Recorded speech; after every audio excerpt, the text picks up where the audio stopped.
Welcome to a very important cause. This video is our way of introducing ourselves and our work to you. We in the Order of St. Lazarus are proud both of our ancient heritage and of facing today's challenges.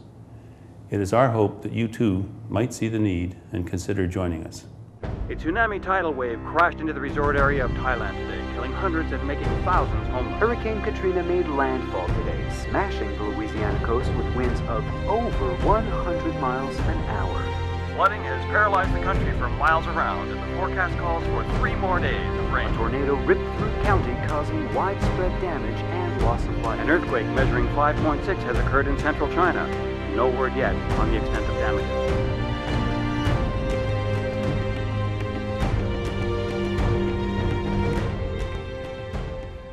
What the world has always needed is help for the helpless.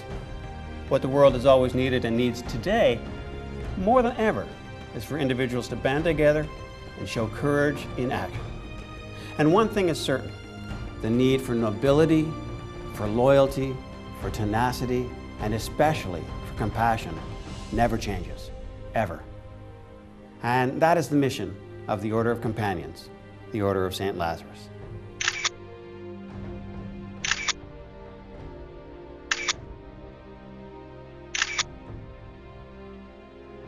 Palliative care, or the care of the terminally ill and dying, is a growing concern throughout Canada, as it is in every developed society.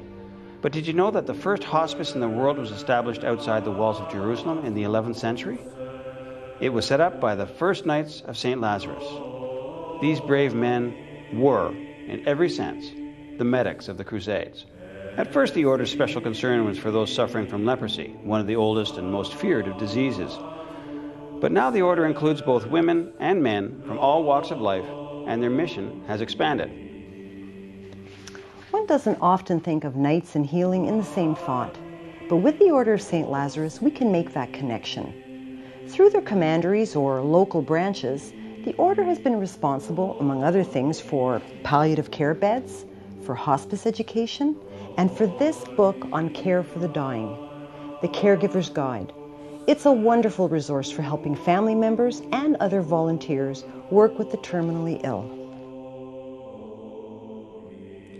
These medieval medics, these leper knights, looked around for a name that would fit their work with the sick and the dying, and they chose the name St. Lazarus. Now a certain man was ill, Lazarus of Bethany, the village of Mary and her sister Martha. So the sisters sent a message to Jesus.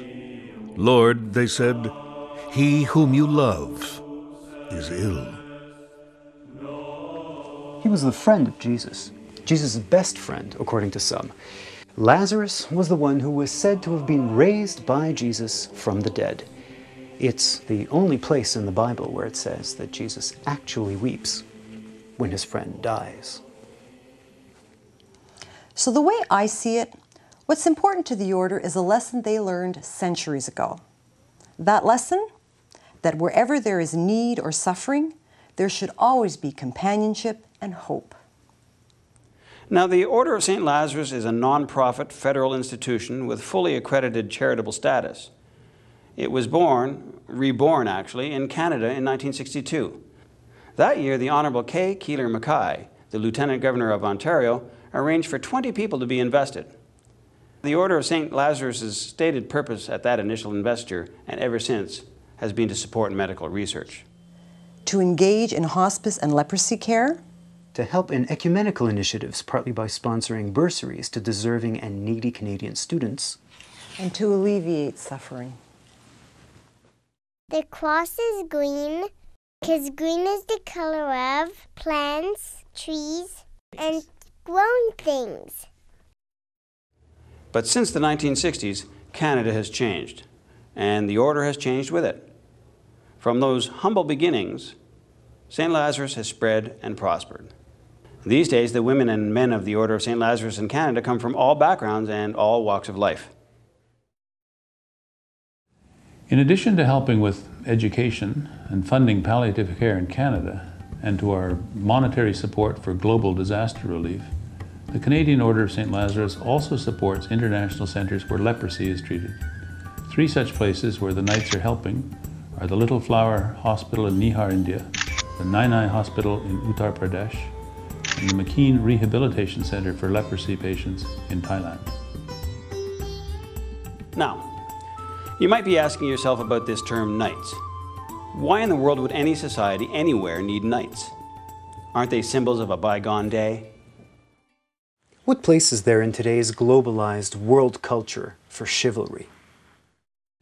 Well, it's true that the Knights of St. Lazarus may not look like the storybooks of yesteryear. What use is an order from the Middle Ages? You might ask, what use is human community and caring? Some things don't change. I mean, some things just shouldn't change.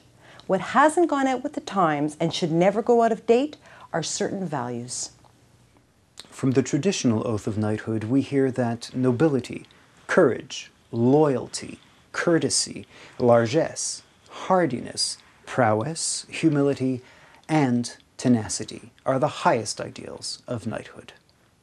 Now, if anything, for our world to survive, the values first called chivalric have to become the values of our global society. And these values aren't this group's or that group's values, they're human values. To go forth into the world with courage, to support the weak, to help the afflicted, and to honor all people. These qualities are the secret to the power of chivalry today. A person who lives by the code of chivalry in our world works not only to embody these virtues, but perhaps even more importantly, to bring them out in the people they see every day, at home, in the office, at school, or even on the street corner. The members of the Order of St. Lazarus, its knights, dames, and commanders, are people like you and me, who agree to take on positions of responsibility, to help their fellow persons, and to be recognized for their work with others. For example, there is the annual Emerald Ball in Quebec City, or the Emerald Shucker in Toronto.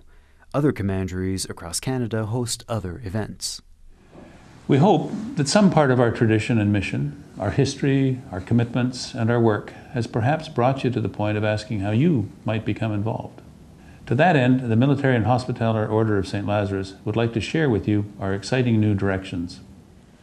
There is a growing need for hospice care in Canada and a growing recognition of the importance of support for individuals and families facing the end of life. Palliative care is in every way the cause of a lifetime. And the Order of St. Lazarus, with its tradition of being companions, even unto death, is answering that call. We stand ready to help you and others who may wish to contribute to this important volunteer task.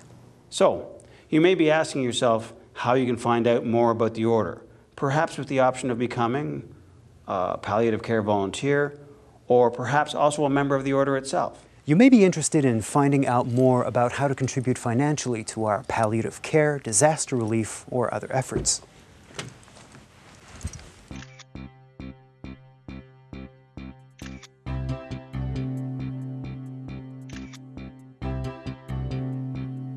There are commanderies or local offices in the Order across Canada.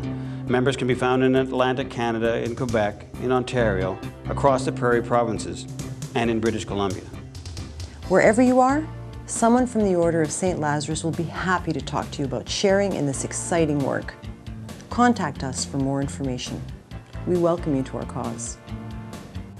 Join us in the greatest fight of life, the fight for dignity, for caring, and for companionship.